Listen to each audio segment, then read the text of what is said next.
Is viewing pornography sinful? Let's put that to the test.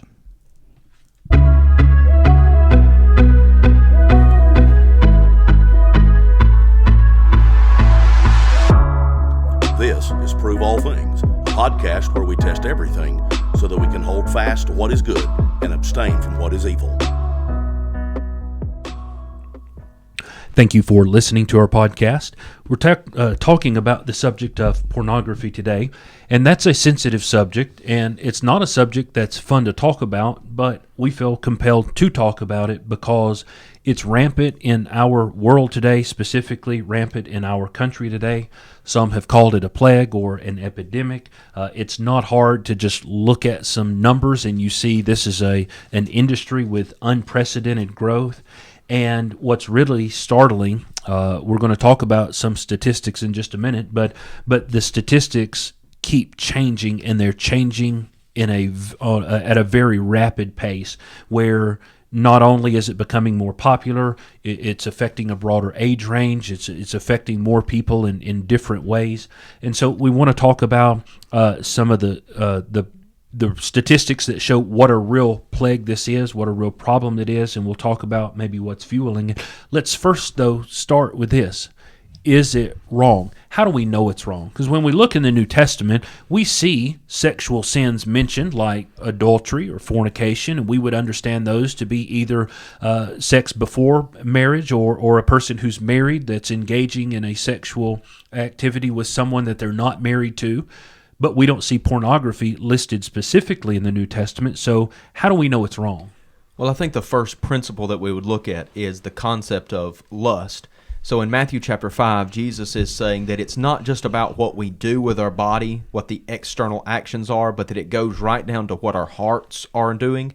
And in Matthew chapter 5 and verse 27, he says, "You have heard that it was said, you shall not commit adultery." He's not dismissing that as a truth. He's not saying that adultery is not wrong. He's saying that's the limit of what you've heard was wrong. He says, but it goes deeper than that. Verse 28, "But I say to you that everyone who looks at a woman with lustful intent has already committed adultery with her in his heart." In other words, it's not just about not committing the act, it's about not fueling those passions on the inside. And I can't think of what pornography would be other than to say that this is something that is intended to create those lustful intentions in somebody's heart in order to excite those passions, in order to create some kind of sexual fulfillment outside of the bonds of marriage. So just in that passage alone, Jesus is obviously mentioning the condemnation of the physical sexual acts, but he's also condemning the mental acts. Those are evil too. Yes. Right. Yeah, it's hard to honestly think of this situation where someone might, see a beautiful woman pass by and have some thoughts in their mind. It's hard to imagine that being wrong, and then me intentionally looking at sexual acts that are being played out, and then whatever feelings are aroused by that, and say, well, that's not a problem. Right. That's not a problem. That's not sin. Yeah, right. And I think there are a lot of words translated into our English language that give us the idea when we go through the New Testament. Again, while we don't see pornography mentioned specifically, we see words like licentiousness or lasciviousness.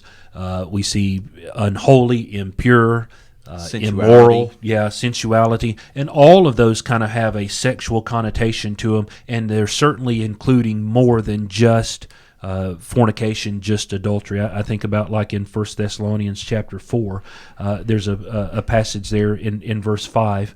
I don't have it in front of me anymore, but he talks about lustful passions there. Mm-hmm. So I think you can make a fantastic argument from New Testament scriptures that the words that have been brought into English are somewhat generic, but they would certainly include pornography. Yeah, in that passage in 1 Thessalonians chapter 4 and verse 8, it says, "For God did not call us to uncleanness, but to holiness." And what's under consideration there is that this is God's will, your sanctification, that you should abstain from sexual immorality, that each of you may know how to possess his own vessel in sanctification and honor, not in passion of lust like the Gentiles who do not know God. And that's what God's calling us to. He's calling us to be holy in our conduct, but also in our thinking, in our thoughts and desires. And that's at the heart of pornography, is what's going on in our heart. Yeah, and in Mark chapter 7, Jesus makes the point that evil, wicked things flow out of an evil, wicked heart. And we would like to think that this is just something that's confined within our heart, which is bad enough, but we would like to think that it's not going to express itself, or it's not going to come out in some way. But in Mark chapter 7 and verse 21, he says, "For from within, out of the heart of man, come," and then he lists these evil things, including sexual immorality or fornication, and adultery, and sensuality, and all these things come from a heart that has been shaped and that has been fueled by these sensual things. So, those things are going to come out of that impure heart. Can you imagine just pouring this poison into your heart and then expecting it not to come out in some way? It's almost impossible to imagine. So not only because of what it is, but because of what it does to us, pornography is wrong. Yeah, and what it does is it changes my view of people. Mm-hmm. Instead of me looking at people with love and purity and thinking about ways to treat them decently and with respect, they now slowly maybe become objects of lust, where I struggle to look at people without thinking of them as objects and thinking of what it might be like to be intimate with them, and maybe intimate's even the wrong word, just gratify my lust with them. Yeah. So God has created a pattern for fulfilling sexual desire, and that is a man and a woman in a covenant marriage that He binds together. Any other way of fulfilling those passions just falls outside the scope of what God would design. So whether that's a couple that's not married, or somebody who doesn't match the pattern of a man and a woman, or somebody who is trying to gratify that on their own, that's just not the pattern that God has laid down. And particularly with pornography, the pattern that God established, its purpose and its design was to create a bond, mm-hmm. and to create a very self-sacrificing, giving relationship. Pornography is based on exactly the opposite of that. It's very selfish. It's about gratifying my desires at the expense of someone else, even, mm-hmm. and so it's taking us down a very different road than the way that God intended, and the fruit bears that out. Yeah, let's talk about some statistics. We won't spend a lot of time with that, but it is getting more and more popular. Lonnie, do you have some statistics that are fairly recent? Well, I've got some that are fairly recent, but the thing I think to really note is that pornography is an epidemic, but it's an epidemic that many are stumbling on, I would say, almost accidentally. It's really being pushed in our face now. And I think that we had talked about earlier, at age 12, I think age 12 was the average age in which most boys were exposed to pornography a decade ago. I think that's down to age 8 now. And so it's being seen by people much earlier. This is about 9 years old, this information, but 34% of people online had experienced unwanted exposure to porn through pop-up ads and things of that nature. I'm sure that's up now. I don't have any recent statistics on that. But this is something that is becoming more and more invasive and aggressive in seeking out and trying to find people to use this, and because of that, more and more people are using this, and the numbers growing there as well. Yeah, that's when you start to try to track down statistics. Even the ones from several years ago are shocking, but you understand that the trend is making them more and more shocking. They just keep changing. They're escalating. It's a broader range that is targeted. It's a broader range that is affected by it. And so we understand that. Well, what's fueling the epidemic? Because this has not always been a problem. So why is it on such a rampant pace over the last 10, 20 years? Well, I think fundamentally people's view of what sex is and what it's for they have a mistaken view of that. Our culture tells us two things. On the one hand, it says sex is everything, right? We allow that to people define themselves based on who they are by their sexual preference or by their sexual desires, and anybody who would make any restrictions on that is somehow denying this person's identity. So on the one hand, culture says sex is everything, but on the other hand, it says sex is nothing. That it's just some cheap thrill, that it's something that doesn't require any commitment, it doesn't require any ties or connection. And so these two lies really subvert what God's design is for sex. And then to just think about sex, as Lonnie mentioned a second ago, as sexual gratification, and not think about that union and the relationship that's coming as a result of that, then pornography is just a way to accomplish that gratification. And when you misunderstand that this is intended to build a relationship, you're really not only injuring. You're not really not only just doing something wrong, but you're really injuring your mind and your heart from thinking in the ways that God would have you to think. So we have a perfect storm in the sense that what Larson was saying, our culture has taught us something different about sex in the last 50 years, I think. And then secondly, we have a technology available to us now that makes it so easily accessible. So you've got a change in morals and thinking about sex, and then you have the technology to fuel that change in thinking. And more and more research is showing that our minds respond to pornography the way we would respond to any other kind of addiction, be it a drug addiction, a gambling addiction. That all those those pleasure hormones that affect us and create the feelings of desire, intense craving, where we begin to have withdrawal feelings of withdrawal when we don't have the thing that we're addicted to, and those those chemicals also make the experience more memorable. I think Lonnie, you talked about the idea of the image of pornography being burned on a young person's mind, and they remember that long into their lives. Maybe they feel like they never forget it, that first experience with pornography. And you made the point of our bodies are designed this way, our minds are designed this way. What if a person's first sexual experience, sexual encounter was with their wife, and that's the image that was burned in their mind, or with their husband. And so we have the perfect storm of it's how our minds work. Now it's accessible, and more people are telling us that it's not even a moral problem. Yeah, I think the perfect storm is a good way to represent that. It's all of these things are kind of coming together, and as great as the digital world is, it puts us in some tough situations when it comes to how we can access all the immorality that's out there. Let me just mention one more thing about that. So you've got a kind of a series with addiction. You have kind of a progression that takes place, and you start off with addiction. And by the way, some studies, and maybe these are a little dated now, a few years dated, but 200,000 Americans that are addicted to porn every year in this, and so it's an incredible number about that. And then that escalates to looking at something that's more graphic, and then they become desensitized to that. And they look for something even further along the scale, and then eventually, many times, they begin to act out these things in some way. That all happens at a much more rapid rate than it ever has before because of technology. To be able to escalate that process can take place in a matter of weeks or months now, as opposed to years in times past, just because it wasn't as accessible. Yes, and I think the accessibility of it is really fueling it, because you don't have to leave your home.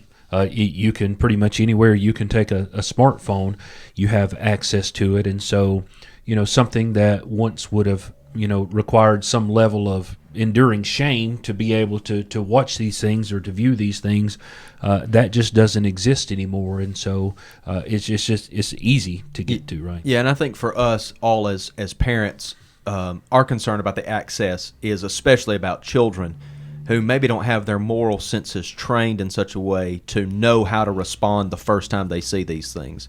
And then we kind of send them off into the world with a smartphone or whatever. And we're not denying that maybe people, even children, need a cell phone or whatever, but putting proper parameters in place and trying to guard them against that. And then to the extent that we can't restrict them from seeing all these images, I think it would almost be impossible, as you've made mention, to eliminate all these images from our world because they come up on the television or wherever. But to have them trained to say, look, this is what the world's going to tell you about these things, and this is what God says about these things, and to kind of have those guidelines in place earlier than we've ever had to have them in place before. And I know it seems strange to have to talk to your elementary school student or your middle schooler about these things, but having to talk to them now about those things because you want to be the one who's giving them the information about this, not their friends or people who would wish to do them harm about that. And so, you need to be thinking about that much earlier than maybe we have in times past. So I think that transitions well to the way we need to kind of conclude this podcast, talking about ways to fight against the epidemic of pornography. And you've already introduced one of the ideas is that we've got to inoculate, so to speak. We've got to talk. Sometimes I think maybe we're uncomfortable talking about sex in Bible class, in the pulpit.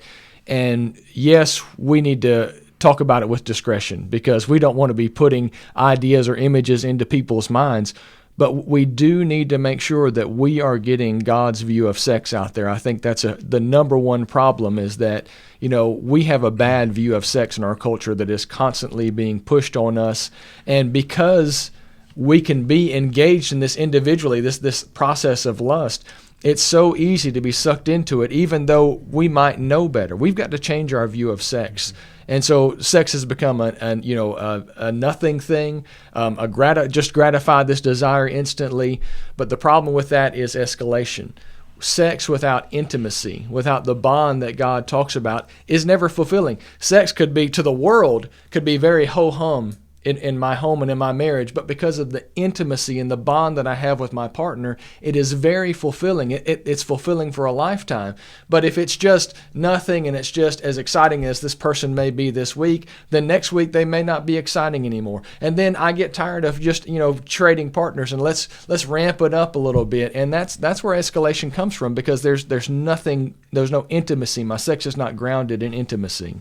I think that's a good point. Somebody mentioned that these are not easy things to think about sitting down and talking to, especially younger children or as preachers. This would be really uncomfortable to stand in front of an audience and talk about because we are talking about sensitive things. But we do have to understand the society that surrounds us, and we don't need to be naive that children are going to be exposed to these things inevitably. And because we know the consequences, we need to be doing the combating. You mentioned earlier, the consequences are not just mental consequences where somebody sees this and they have a little bit of a hard time getting these images out of their mind and they want to go back. There are studies that prove that when the mind is aroused sexually, it's producing these chemicals like dopamine and others. Those are the same things that are incited when a person puts a drug into their body or an alcohol into their body. And nobody would ever question, we need to warn children about the dangers of drugs and alcohol. And if pornography is going to fall into the same category, it's got the same addictive qualities, it's got the same sinful qualities, we need to be protecting them from that just as much as we would say about a drug or an alcohol, just simply because if they're going to hear it from somebody, I want them to hear it from me. I want to hear it from a preacher rather than their 12-year-old friend. At least if they've heard it from us, as soon as they're confronted with it, they know something's wrong. They know it's a danger. They know it's not something God would approve of. And maybe we can kind of head some of it off by allowing them to know what it is up front.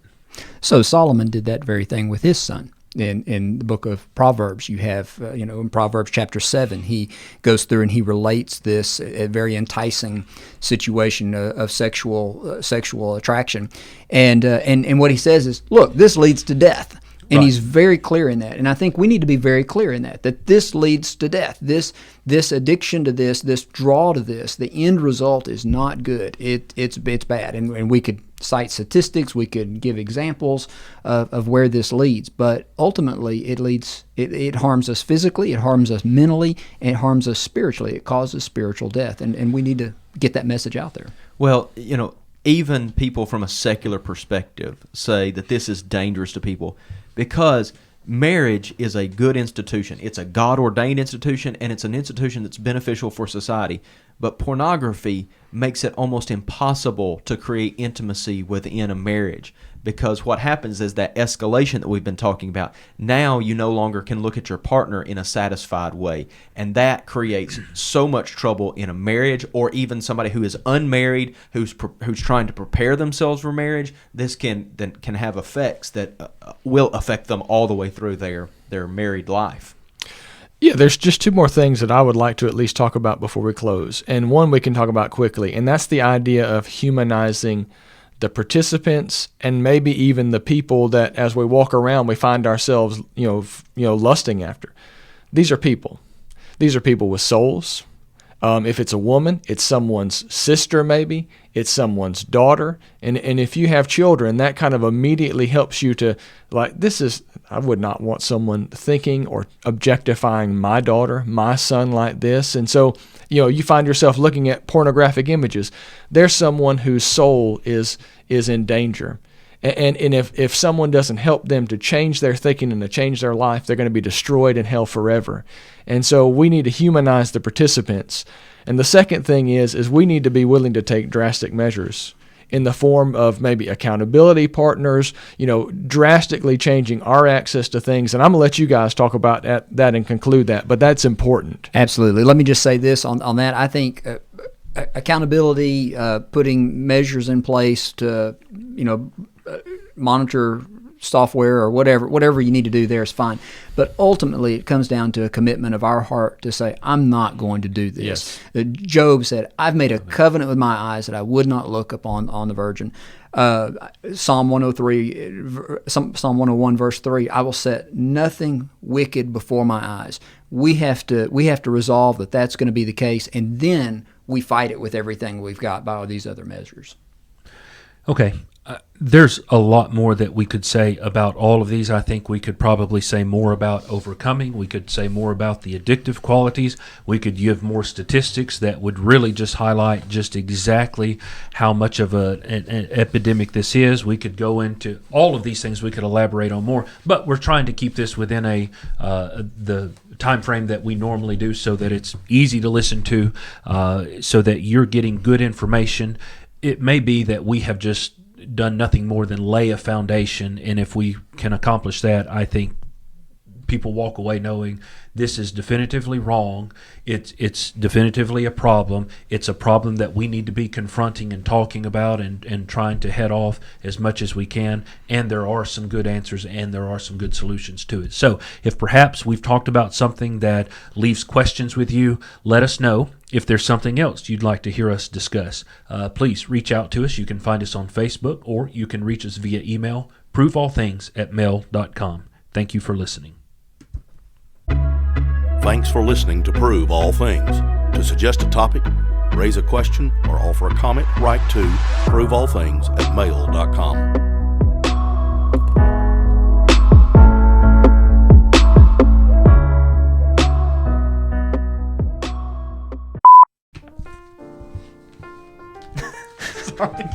Look, you don't actually have to hit me. You were closer than I thought. Yeah. Like, bang. Ready. Sorry. Now, thank you for listening to our podcast. Yes, it's on the grow, whether we have numbers, current numbers or not. Well, I'm a little distracted. So, hold on, I stopped it. Yeah. So, yeah. It a little bit more. Here's what Jesus would say. And I think you wanted to talk about the shaping of our hearts too, right? Or is that what you were going? We could, yeah. I think that that's a good point. Okay. Well, why don't we? Since Lonnie's clearly wrong, we'll let Larson make the point from Matthew 5. Lonnie's not wrong. Okay. I think it just making the point the that flow of the conversation. Yeah, it was. Impression. Yeah.